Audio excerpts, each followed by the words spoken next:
August 1st, St. Peter's Chains. Herod Agrippa, king of the Jews, having put to death St. James the Great in the year 44, in order to gain the affection and applause of his people, caused St. Peter, the prince of the Sacred College, to be cast into prison. It was his intention to put him publicly to death after Easter. The whole church at Jerusalem put up its prayers to God for the deliverance of the chief pastor of his whole flock, and God favorably heard them. The king took all precautions possible to prevent the escape of his prisoner. St. Peter lay fast asleep on the very night before the day intended for his execution, when it pleased God to deliver him out of the hands of his enemies. He was guarded by 16 soldiers, 4 of whom always kept sentry in their turns, 2 in the same dungeon with him, and 2 at the gate. He was fastened to the ground by 2 chains and slept between the 2 soldiers.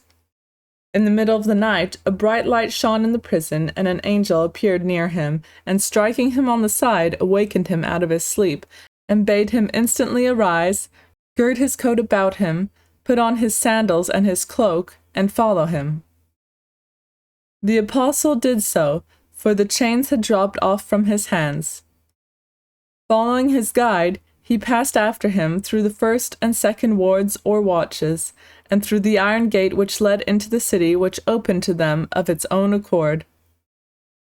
The angel conducted him through one street, then, suddenly disappearing, left him to seek some asylum.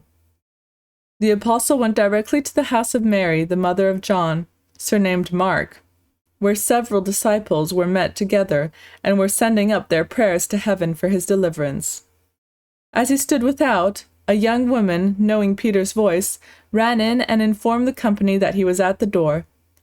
They concluded it must be his guardian angel, sent by God upon some extraordinary account, until, being let in, he related to them the whole manner of his miraculous escape.